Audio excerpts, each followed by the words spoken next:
the email. And let's speak to one GB News viewer and listener, Linda from Cheshire. Very good morning to you, Linda. Look, I know that you are a Conservative Party member. You're going to the conference next week. How are you feeling, this new Prime Minister, 3 weeks in? Normally, there's a bit of a honeymoon period when we all really get behind the new Prime Minister. Do you think that's already over for Liz Truss?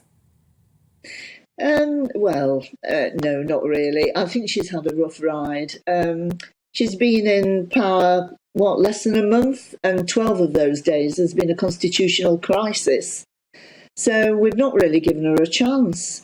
I think the budget, for what it's worth, was bold. I think it was brave. I think it will encourage people to invest in the UK. Inward investment is always great. And people are saying about interest rates of 6%. When I was younger, we had interest rates of 15%. Being over 6% under a Labour government. So I'm not really sure what Keir Starmer's going on about. The counter argument there, Linda, is that a lot of people have done some analysis and they say that taking into account how much unsecured debt people have at the moment, because in those days people didn't have credit cards, loans, that kind of thing, a lot more people have a lot more borrowed money now, and also accounting for the price of everything now. Actually, 6% interest rates next year could seem like the 14 and 15% that you were talking about.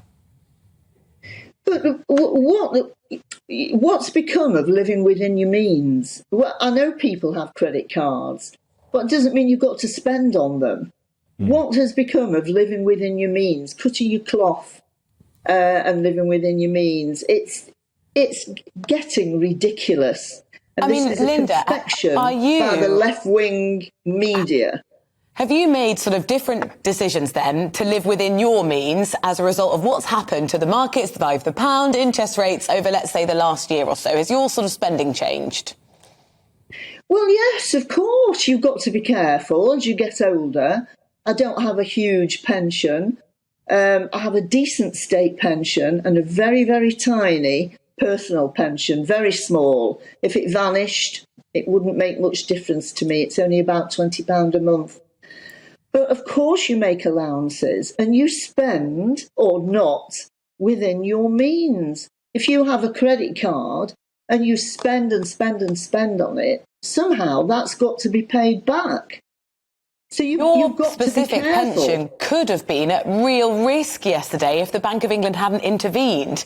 Does that give you confidence in how the Conservatives are managing the economy? I think the budget was brave and I think it was bold and I think it was a true Conservative budget. We've got to give this a chance for everything to work through.